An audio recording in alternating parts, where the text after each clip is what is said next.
Hello friends, പുതിയ വീഡിയോയിലേക്ക് എല്ലാവർക്കും സ്വാഗതം. അപ്പോൾ നമ്മുടെ താറാവ് കുഞ്ഞുങ്ങളുടെയും പിന്നെ കോഴികളുടെയൊക്കെ അപ്ഡേറ്റുകൾ വന്നിട്ടുണ്ട്. അപ്പോൾ നമുക്ക് ഒരു വീഡിയോയിലേക്ക് പോകാം. അപ്പോൾ ഹലോ ഫ്രണ്ട്സ്, അപ്പോൾ നമ്മുടെ ഇവിടെ കിടക്കണാണ്ട് നിങ്ങൾക്ക് മനസ്സിലാവും. അപ്പോൾ നമ്മൾ കുറച്ച് പടക്കോഴികളെ വാങ്ങിയിട്ടുണ്ട്. അവർ ചിറകെട്ടിൻ്റെ ഇതുപോലെയാണ് കിടക്കുന്നത്. പിന്നെ നമ്മുടെ താഴെ 3 കുഞ്ഞുങ്ങൾ ഉഷാർ തന്നെയാണ്.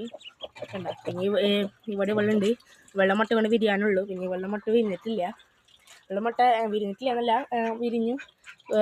താറാവ് കുഞ്ഞുങ്ങളായിട്ടുള്ള കാരണം അമ്മ മേലെ കൊണ്ടിട്ടു. പിന്നെ നമ്മളവിടെ നിൽക്കുന്നുണ്ട് കേട്ടോ. കണ്ട വരുന്നല്ലൊന്നും അധികം മാറിയിട്ടില്ല. നമ്മൾ വെള്ളത്തിൽ മുക്കിയൊക്കെ നോക്കി. പിന്നെ നമ്മുടെ അവിടുത്തെ കുഞ്ഞുങ്ങളവിടെ എടുക്കുന്നുണ്ട്. പിന്നെ ഇവിടെ ഉഗ്രം കുളിയുണ്ട് കേട്ടോ. ഒരു താറാവ് കണ്ട കുറച്ചെണ്ണം കുളി കഴിഞ്ഞ് കളിയുന്നുണ്ട്. പിന്നെ നല്ല മഴ വരാൻ പോകുന്നുണ്ട് കേട്ടോ. മഴ വരാൻ പോകുന്നുണ്ട്. പിന്നെ എന്താ പറയുക, നമ്മുടെ ഫ്ലൈനേക്കിന് മുട്ട കാണിച്ചിട്ടും ഫ്ലൈനേക്കിന് മുട്ട കണ്ട. ഫ്ലൈനേക്ക് അടിയിരിക്കാൻ പിടിക്കും. 10 മുട്ടയിട്ടുണ്ട്.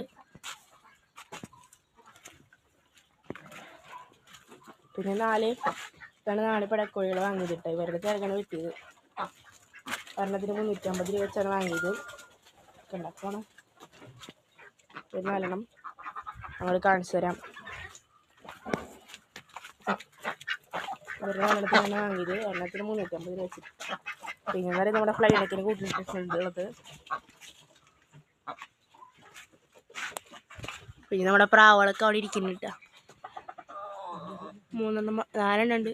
ഒരെണ്ണം കാണില്ല.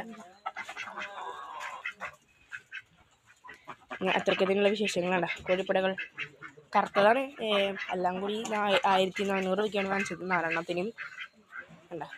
ഇവരുടെ സെറ്റിനാണുള്ളൂ. പിന്നെ നമ്മുടെ ഫ്ലൈനൊക്കെ അടിച്ചിട്ട് കാരണം എന്ന് വെച്ചാൽ ഇവരുടെ ഇതിനെ ക്രോസ് ചെയ്തിട്ട് വികാമനെ ക്രോസ് ചെയ്തിട്ട് അതിൻ്റെ കുഞ്ഞുങ്ങളുണ്ടാണ്. അപ്പോൾ നമ്മൾ മാറ്റിയിട്ടുള്ളതാണ്.